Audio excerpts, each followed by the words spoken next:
Lai Thai ni July som chung le khat tu ni ya ding hang tang thu ni na alian som ni aneu som le li pan som le kwa ki takayun la lung kakayun bahangim chi le gal do na pen no te a hilogin pasian a hi hi hang tang thu ni na alian som ni aneu som le nga gal do na pen pasian a hi Carol pen apol pi sungwa khang ham te ading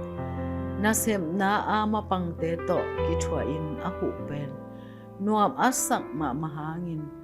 amakai pa ki thunei sak salwa hi manin nuam salohi toy na lungsim yim sak a hi manin ho pi lamla na khat la hi to na sem na pan khor san dingin lamla na nga a ai zongin khangam te anu siat ding ut lohi lungka hi manin pasian kya nga lamla na angit chiangin pasianin lungmuan na le khamuan na pya hi pasian lamla na a hi le vai boy asyang sak ding pen pasian chi mong komin makai pa to vakimuding chi hi kumpi Jehoshaphatin Athan ma galte in Jerusalem lamano chi azak chiangin asep masak pen thunget na hi alien ma pasian hu na ding pula komin aman kachi na dingu ka thei ke yu a nang ma bek kong mit swanu hi chi in thungen hi kumpi pale ami te in amau hat na swan ding sangin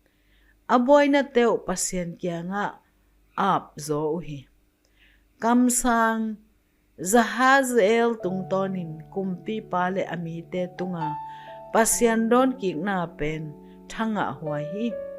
kita keun la lau kayun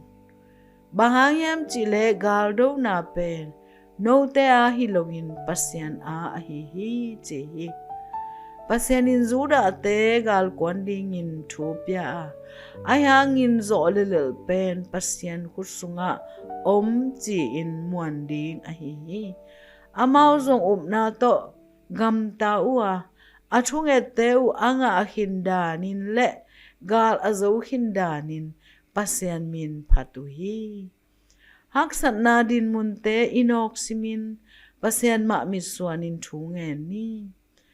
gwal zo den ding chi pa na hilowa ai zongin bang piang tale gal do na pen ama a hi manin ilaw kay ding hi tulay tak bahak sa nano khaniyam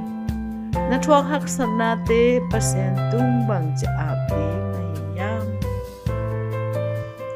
wanglian pasien atahat nang ma kusunga